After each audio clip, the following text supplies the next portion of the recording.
ಮೊನ್ನೆ ನಡೆದಿರ್ತಕ್ಕಂಥ ಬೆಂಗಳೂರಿನಲ್ಲಿ ಏನು RCB ಒಂದು ಕಡೆ ಗೆಲುವನ್ನು ಸಾಧಿಸಿ ಟ್ರೋಫಿಯನ್ನು ಗೆದ್ದು 18 ವರ್ಷದ ಗೆದ್ದು ಬಂದಮೇಲೆ ಬಹಳಷ್ಟು ವಿಜೃಂಭಣೆಯಿಂದ ಆಗಿದ್ದು ಇಡೀ ನಮ್ಮ ಕರ್ನಾಟಕದಲ್ಲಿ ಅಷ್ಟೇ ಬೇರೆ ಬೇರೆ ಕಡೆ ಕೂಡ ಸಂಭ್ರಮಾಚರಣೆ ಆಗಿದೆ.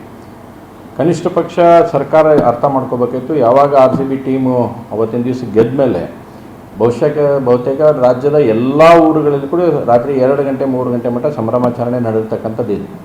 ಕನಿಷ್ಠ ಪಕ್ಷ ಸರ್ಕಾರಕ್ಕೂ ಮತ್ತು ಇಲಾಖೆಗೆ ಇಷ್ಟರ ಜವಾಬ್ದಾರಿ ಇರಬೇಕು. ನಾಳೆ ಇಮ್ಮಿಡಿಯೇಟಾಗಿ ಫಸ್ಟ್ ಆಫ್ ಆಲ್ ಮಿಸ್ಟೇಕ್ ಮಾಡಿದಂದರೆ ಇಮ್ಮಿಡಿಯೇಟಾಗಿ ಅವರು ಬೆಂಗಳೂರಿಗೆ ಕರೆಸಿದ್ದು ಬಹಳ ದೊಡ್ಡ ತಪ್ಪು ಮಾಡುವಂಥ ಕೆಲಸವನ್ನು ಸರ್ಕಾರ ಮಾಡ್ತು. ಅಷ್ಟು ಹರಿಬರಿ ಏನಿತ್ತು ಅನ್ನೋದು ನನಗೆ ಯಾವುದೂ ಕೂಡ ಅರ್ಥ ಆಗ್ತಾಯಿಲ್ಲ. ಹಿಂದೆ ಬಾಂಬೆದಲ್ಲಿ ಕೂಡ ಒಂದು IPL ಗೆದ್ದಂಥ ಸಂದರ್ಭದಲ್ಲಿ ಮುಂಬೈನಲ್ಲಿ ನಡೆದಂಥ 4-5 ಲಕ್ಷ ಜನ ಇದ್ದರೂ ಕೂಡ ಯಾವುದೇ ರೀತಿಯಾದಂಥ ಒಂದು ಸಣ್ಣ ಘಟನೆಗಳು ಕೂಡ ಪ್ರಾಬ್ಲಮ್ ಆಗಲ್ಲ ರೀತಿಯಲ್ಲಿ ಅಲ್ಲಿ ಸರ್ಕಾರ ಅವತ್ತೇ ನಿರ್ವಹಣೆ ಮಾಡಿದ್ದನ್ನು ನಾವು ನೋಡಿದ್ದೇವೆ. ಆದರೆ ಮೊನ್ನೆ ಘಟನೆ ಭಾಳ ದುರ್ದೈವದ ಆಗಿರ್ತಕ್ಕಂಥ ಘಟನೆ. ಅದು ನಿಮ್ಗೆ ಸೇಮ್ ಟೈಮ್ನಲ್ಲಿ ಎರಡೆರಡು ಕಡೆ, ಒಂದು ಕಡೆ ವಿಧಾನಸೌಧನಾಗ ಇಡ್ತೀರಿ, ಒಂದು ಕಡೆ ಚಿನ್ನಸ್ವಾಮಿ ಕ್ರೀಡಾಂಗಣದಲ್ಲಿ ಇಡುವಂಥ ಪ್ರಯತ್ನ ಆಗಿದ್ದ. ಯಾಕೆ ಆ ಥರ ಮಾಡಿದರು, ಸರ್ಕಾರ ಯಾವ ರೀತಿ ಆ ಥರ ಡಿಸಿಷನ್ ತೊಗೊಂತು ಅನ್ನೋಂಥದ್ದು ಇನ್ನೂವರೆಗೂ ಕೂಡ ಯಕ್ಷ ಪ್ರಶ್ನೆ. ಎರಡನೇದ್ದು, ಇವತ್ತು 11 ಜನ ವಿದ್ಯಾರ್ಥಿನಿಯರು ಇವತ್ತು ಅಲ್ಲೇ ಜೀವವನ್ನು ಕೊಡ್ತಕ್ಕಂಥದ್ದು ಆಗಿದೆ. ಇವತ್ತು ನೂಕಾಟದಲ್ಲಿ ತಳ್ಳಾಟದಲ್ಲಿ ಇವತ್ತು ಜೀವನ ಕಳ್ಕೊಂಡಿದ್ದಾರೆ. ಮುಂದಿನ ಭವಿಷ್ಯ ಇರ್ತಕ್ಕಂಥ ವಿದ್ಯಾರ್ಥಿಗಳೆಲ್ಲರೂ ಕೂಡ ತೀರ್ಕೊಂಡೋಗಿರ್ತಕ್ಕಂಥ ಘಟನೆ ನೋಡಿದ್ದೇವೆ. ಈಗ ನಾವು ಕೇವಲ ವಿಧಾನಸೌಧ ಮುಂದೆ ಮಾಡಿದ್ವಿ, ಚಿನ್ನಸ್ವಾಮಿ ಕ್ರೀಡಾಂಗಣ ನಮ್ಗೆ ಸಂಬಂಧ ಇಲ್ಲ ಅಂತಕ್ಕಂಥ ಮಾತು ಹೇಳಿದರೆ ಇದು ನಿಜವಾಗ್ಲೂ ಕೂಡ ನಾಚಿಕೆ ಇಡ್ತಿರ್ತಕ್ಕಂಥ ಸಂಗತಿ. ಸರ್ಕಾರ ಅಂದಮೇಲೆ ಎಲ್ಲ ಬಂದೋಬಸ್ತುಗಳನ್ನು ಮಾಡ್ತಕ್ಕಂಥದ್ದು ಸರ್ಕಾರದ ಜವಾಬ್ದಾರಿ ಇರುತ್ತೆ.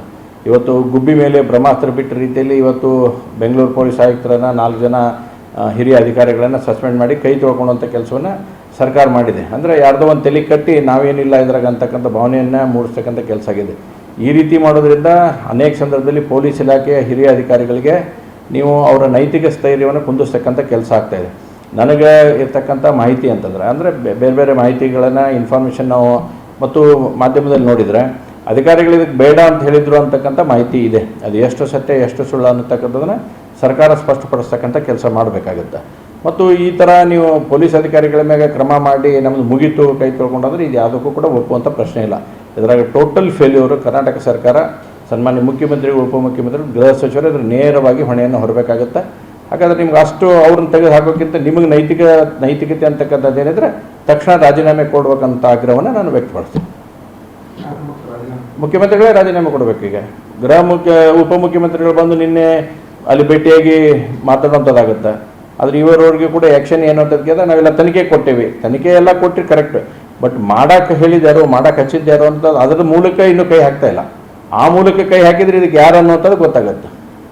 ಭಾಳ ಬೇರೆ ಬೇರೆ ತನ್ನಾಗಿದ್ರ ಆಲೋಚನೆಗಳು ನಡೀತಾ ಇದ್ದಾವೆ. ಯಾಕೆ ಸರ್ಕಾರ ಇಷ್ಟು ತರಾತುರಿ ಹರಾವರಿಯಲ್ಲಿ ಮಾಡುವಂಥ ಅವಶ್ಯಕತೆ ಇತ್ತ ಅಂತಕ್ಕಂಥದ್ದು ಮೊದಲೇ ಪ್ರಶ್ನೆ.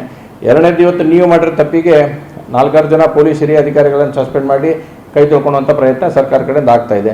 ಒಂದು ಎನ್ಕ್ವೈರಿ ಮಾಡ್ತೇವೆ ಅಂತಕ್ಕಂಥದ್ದು ಹೇಳುವಂಥದ್ದು ಹೇಳಿ ಕೈ ಕಟ್ಕೊಂಡು ಕುಂದಿರುವಂಥದ್ದಾಗುತ್ತೆ. ಇದರಿಂದ ಸೊಲ್ಯೂಷನ್ ಅನ್ನೋತ್ತಲ್ಲ. ಹಾಗಾದರೆ ಇವತ್ತು 11 ಜೀವಗಳು ಹೋಯ್ತಲ್ಲ, ಅದಕ್ಕೆ ಯಾರು ಹೊಣೆಗಾರಿಕೆ ಆಗ್ತೀರಿ? ನೀವು 4 ಜನ ಪೊಲೀಸ್ ಅಧಿಕಾರಿಗಳನ್ನ ಸಸ್ಪೆಂಡ್ ಮಾಡಿದ್ರೆ ಮುಗಿಯುವಂಥದ್ದಿಲ್ಲ. ಫಸ್ಟ್ ಸರ್ಕಾರ ಯೋಚನೆ ಮಾಡಬೇಕು, ಎಂಥ ಕಾರ್ಯಕ್ರಮ ಮಾಡಬೇಕನ್ನಂಥ ಸಂದರ್ಭದಲ್ಲಿ ಮಾಡಬೇಕು ಮಾಡಬಾರ್ದು ಅಥವಾ ಸಮಯ ತಗೋಬೇಕು. ಹಿರಿಯ ಪೊಲೀಸ್ ಅಧಿಕಾರಿಗಳನ್ನು ಕುತ್ಕೊಂಡು ಮಾತಾಡಿ ಬಂದೋಬಸ್ತ್ ಆಗುತ್ತೋ ಇಲ್ಲೋ ಅಂತ ಯೋಚನೆ ಮಾಡ್ತಕ್ಕಂಥ ಒಂದು ಸೌಜನ್ಯ ಕೂಡ ಸರ್ಕಾರ ಮಾಡಲಿಲ್ಲ. ಹರಾಬರಿಯಲ್ಲಿ ಮಾಡಿಕೊಂಡು ಥರದ್ದು ಕಾರ್ಯಕ್ರಮ ಮಾಡಿ ಮುಗಿಸಿದ್ರು. ಅದ್ರ ನೇರವಾಗಿ ನಾನು ಹೇಳ್ತೀನಿ, ಈ 11 ಜನರ ಏನು ಜೀವ ಅಂತ ಹೋಗೈತಿ ಅದಕ್ಕೆ ನೇರವಾಗಿ ಕರ್ನಾಟಕದ ಕಾಂಗ್ರೆಸ್ ಪಾರ್ಟಿ ಸರ್ಕಾರನ ನೇರವಾಗಿ ಹೊಣೆಗಾರಿಕೆಯನ್ನು ಹೊರಬೇಕಾಗುತ್ತೆ. 101% ಇವತ್ತು ನೋಡಿ, ತಾವು ಮಾಡಿರ್ತಕ್ಕಂಥ ತಪ್ಪನ್ನು ಮುಚ್ಚೋಣಕ್ಕೆ 4 ಅಧಿಕಾರಿಗಳನ್ನು ಸಸ್ಪೆಂಡ್ ಮಾಡಿದರು, ಒಂದು ನೇಮಕ ಅಂತ ಹೇಳುವಂಥ ಪ್ರಯತ್ನ ಮಾಡಿದರು.